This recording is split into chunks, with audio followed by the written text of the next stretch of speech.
Salut à tous, c'est François Rousseau. Si vous êtes passionné par les voitures, vous êtes au bon endroit. Continuez à regarder, on va entrer dans le vif du sujet.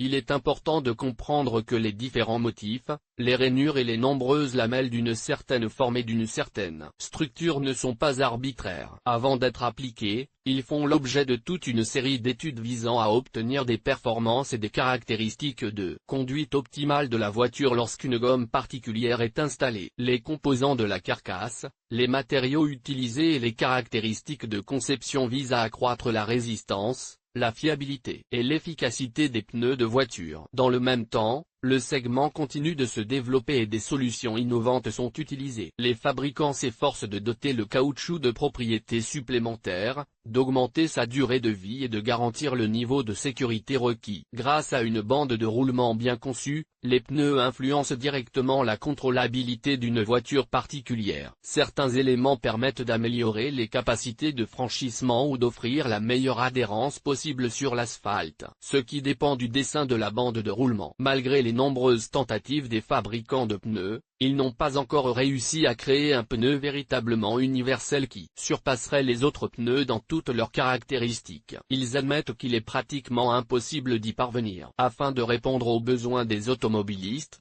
les fabricants de pneus proposent plusieurs gammes de produits et un vaste choix de modèles conçus pour certaines conditions d'utilisation. Il est ainsi possible de choisir des pneus en fonction des paramètres du véhicule, le type et la qualité du revêtement sur lequel la voiture va rouler, la saison et les conditions météorologiques. La division la plus fondamentale est la production de pneus d'été et de pneus d'hiver. Il existe également des pneus toute saison, mais ils ne sont pas très demandés, car ils ne peuvent pas satisfaire pleinement aux exigences des pneus d'été et d'hiver en même temps. Ils peuvent toutefois être utilisés dans les régions où le climat est doux et les hivers chauds. Lorsque l'on choisit des pneus dotés d'un certain type de sculpture, il est important de comprendre ce que cela implique exactement. La qualité et la fiabilité du produit dépendent principalement de la construction de la carcasse utilisée. On peut constater que les caractéristiques de la bande de roulement des pneus tourisme diffèrent les unes des autres. Équiper une voiture de l'un ou l'autre type de lamelle lui confère certains avantages. Il est nécessaire de s'attarder sur les types de sculptures pour comprendre en quoi elles diffèrent et quels avantages elles procurent. Dans une situation particulière, ne sous-estimez pas l'importance d'un dessin de la bande de roulement correctement calibré et appliqué, car les paramètres suivants en dépendent.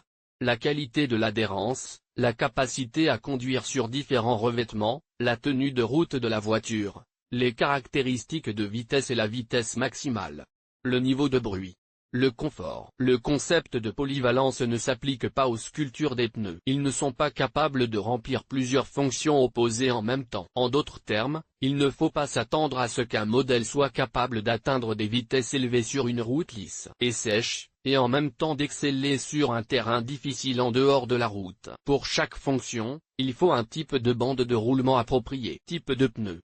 Le choix des pneus doit nécessairement être guidé par les conditions dans lesquelles le véhicule sera utilisé et par les caractéristiques techniques et esthétiques de la voiture elle-même. Si l'on considère la question de manière globale, tous les modèles existants peuvent être divisés en 4 grandes catégories. Chacune d'entre elles présente ses propres avantages dans le cadre des conditions d'utilisation pour lesquelles elles ont été créées. Mais parallèlement, il ne faut pas oublier les inconvénients. Ceux-ci apparaîtront lorsque la voiture montée sur ses roues entrera dans des conditions inhabituelles et non prévues pour elle. Un principe simple et clair est à l'œuvre ici. Lorsqu'une caractéristique est augmentée, d'autres paramètres sont nécessairement réduits. Si un automobiliste a acheté un jeu de pneus pour rouler à grande vitesse sur des routes asphaltées, il ne pourra certainement pas faire du tout-terrain avec les mêmes pneus. Oui, il existe des pneus universels conventionnels. C'est ainsi qu'ils sont positionnés par certains fabricants. Ils peuvent en effet être utilisés dans différentes conditions. Seulement, dans chacune d'entre elles, ces pneus seront nettement inférieurs à ceux qui ont été créés spécifiquement pour la même conduite à grande vitesse, en tout terrain ou pour franchir des obstacles d'eau. Par conséquent, les motifs peuvent être symétriques non directionnels,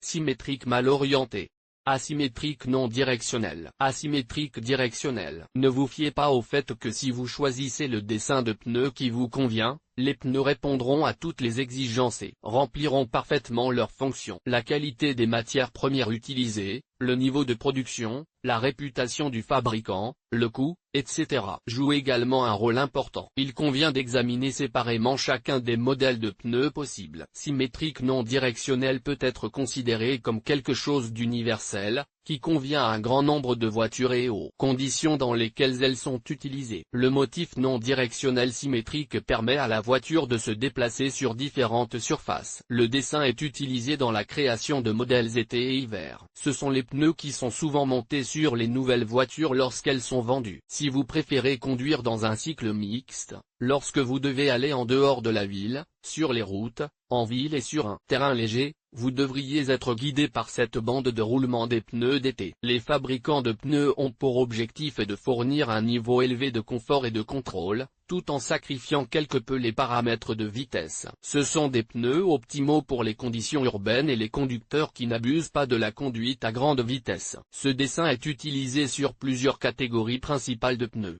Tout-terrain, cycle mixte. Les coûts de production de ce dessin étant faibles par rapport aux autres, ils permettent de réduire les coûts de production et d'obtenir l'un des pneus les plus économiques. Mais ne vous attendez pas à quelque chose de surnaturel sur les pistes et les autoroutes. Ces pneus ne sont pas conçus pour la conduite à grande vitesse. Ils ne maintiennent pas la voiture à grande vitesse de manière suffisamment efficace. La conduite rapide et les flaques d'eau peuvent conduire à l'aquaplaning, ce qui peut entraîner une perte de contrôle. Lire aussi, la boîte de transfert et son rôle dans la vie d'une voiture. Les spécialistes recommandent également d'utiliser les pneus de ce type comme roues de secours. Leur polyvalence leur permet d'être combinés avec des pneus d'autres types, ce qui vous permet d'arriver sans problème à votre destination ou au point d'entretien de votre voiture, où vous pourrez remplacer complètement la roue. Symétrique directionnelle. Ils sont également souvent appelés pneus pluie, car ils évacuent efficacement l'eau lors de la conduite dans des zones humides, tout en offrant une bonne adhérence et une bonne maniabilité. Ces caractéristiques nous permettent de conclure que ce modèle est adapté à l'utilisation de la voiture par tous les temps, en cas de forte pluie ou en présence de flaques d'eau sur les routes. Le pneu ne faiblit pas sur l'asphalte sec,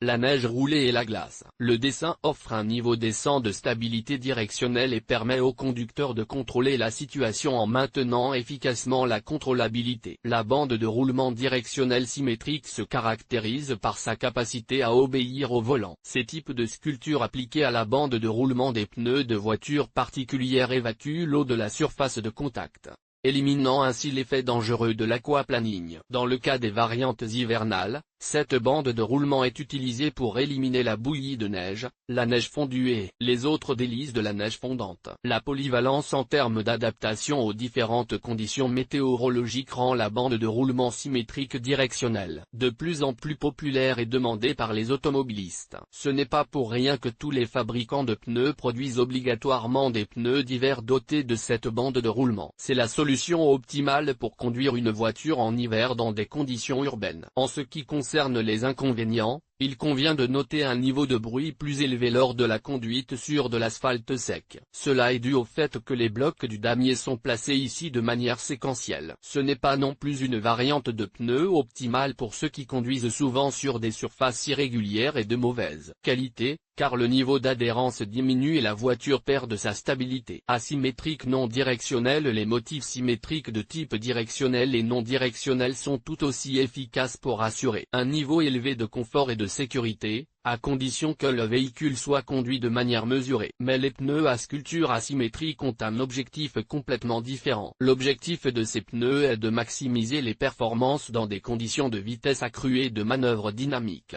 Les propriétaires de voitures de sport et de voitures à grande vitesse, de voitures de sport et de voitures haut de gamme sont intéressés par ce type de pneus. L'idée de créer un tel motif est de diviser la bande de roulement en deux parties. Il s'agit du côté intérieur et du côté extérieur. Chaque face est responsable de certaines caractéristiques et qualités du produit. Le côté extérieur de la bande de roulement, c'est-à-dire celui qui se trouve à l'extérieur, est constitué d'un composé plus rigide. Des blocs de bandes de roulement massifs sont utilisés ici. Le côté extérieur est soumis à des charges de déformation élevées causées par les manœuvres actives du véhicule à grande vitesse. La zone extérieure a donc besoin d'un contact maximal avec la chaussée et d'une traction performante. Grâce à la rigidité de la gomme, le pneu conserve une surface de contact stable, la forme du produit ne changeant pas. Des blocs massifs garantissent une bonne adhérence. En outre, la rigidité offre l'avantage d'une grande informativité et d'une grande réactivité à toute action de direction de la part du conducteur. En d'autres termes, la voiture devient plus facile à conduire lorsque la vitesse du véhicule atteint des niveaux impressionnants. Le risque de perte de contrôle est moindre.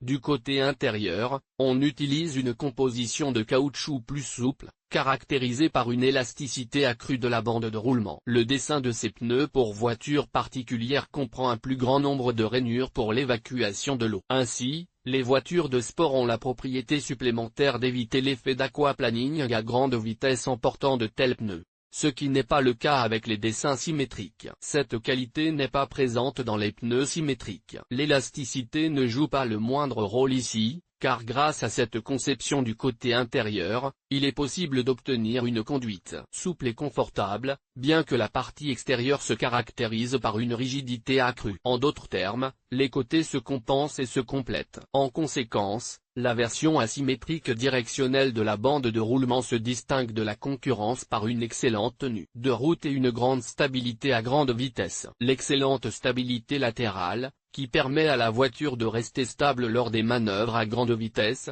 n'est pas non plus à négliger. Mais il ne faut pas oublier les inconvénients. Ces modèles ne sont pas conçus pour une utilisation tout-terrain et tous leurs avantages en termes de vitesse disparaissent dès que la voiture se trouve sur un tronçon dont le revêtement est de mauvaise qualité. Sur une route lisse, les manœuvres informatives constituent un avantage indéniable. Mais elles se transforment en inconvénient sur un mauvais revêtement, car le conducteur et les passagers ressentent littéralement chaque secousse dans l'habitacle. Il ne faut pas s'attendre à une excellente adhérence sur les routes accidentées. Un autre inconvénient est le prix jugé excessif.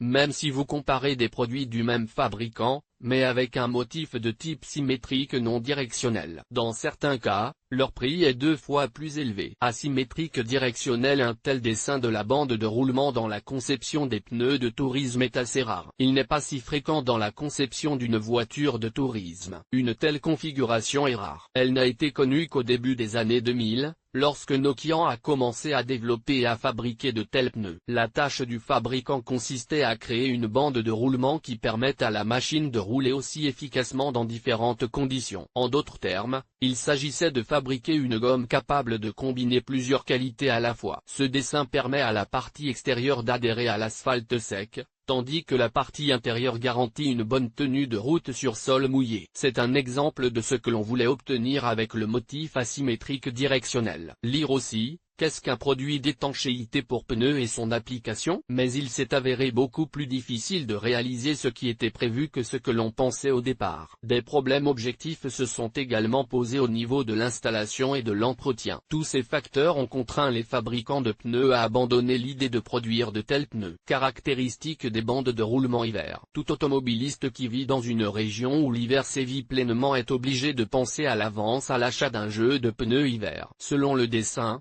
on distingue les sculptures directionnelles, non directionnelles, symétriques et asymétriques. On retrouve les mêmes caractéristiques sur les pneus d'été, et il convient donc de rechercher la différence dans un autre type de pneu. La principale différence réside dans la plasticité accrue de la composition du caoutchouc, ainsi que dans l'augmentation de la lamellation. Les blocs de la bande de roulement des pneus d'hiver sont découpés en éléments plus petits à l'aide de rainures supplémentaires. Cela garantit la souplesse de la bande de roulement. Le produit ne se transforme pas en glace dans le froid, et augmente également le nombre d'arêtes avec lesquelles le pneu s'accroche à la surface glissante. En même temps, les pneus d'hiver sont divisés en 2 catégories principales: scandinave, européen. Mais il est également important de noter une sous-catégorie dans la catégorie scandinave, alias arctique, sous la forme de gomme cloutée. Européen, c'est avec une telle sculpture de pneus hiver que la grande majorité des pneus sont achetés dans les pays d'Europe et dans les régions où les hivers sont relativement doux. Un autre nom populaire est le velcro. Ces produits se caractérisent par des paramètres accrus de rigidité du caoutchouc,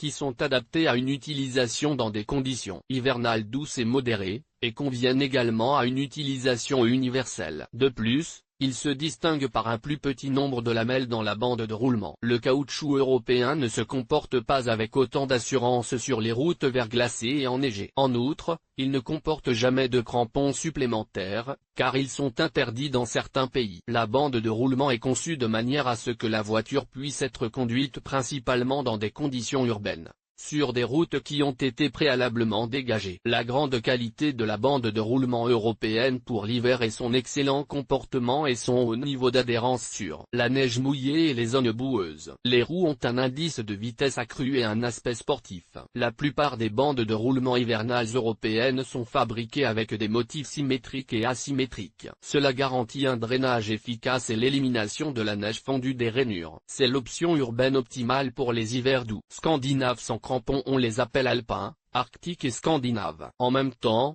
l'essence ne change pas. Ils appartiennent également à la catégorie velcro, puisque les crampons sont absents. Ces pneus se caractérisent par l'utilisation de lamelles pointues, ce qui est remarquable lorsqu'on les compare à leurs homologues européens. Pour créer le caoutchouc scandinave, on utilise une composition plus souple afin d'éviter qu'il ne durcisse en cas de forte gelée. Ces pneus sont conçus pour fonctionner à des températures très basses. Ces pneus se caractérisent par une agressivité accrue et un plus grand nombre de lamelles. Ces caractéristiques leur permettent de s'accrocher efficacement aux routes verglacées et de surmonter les obstacles sous forme de congères. Si votre région connaît un véritable hiver froid et que les routes sont peu ou pas nettoyées, il est peu probable que vous puissiez aller loin avec des pneus européens. Vous devrez utiliser le velcro scandinave ou opter pour des pneus cloutés. Ce type de bande de roulement est considéré comme une gomme complète plus efficace pour l'hiver. Mais parfois, les caractéristiques du velcro scandinave ne suffisent pas et il est nécessaire d'équiper l'ensemble de crampons scandinaves à crampons en plus des différentes sculptures. Les pneus scandinaves ou arctiques peuvent être équipés de crampons spéciaux. En même temps,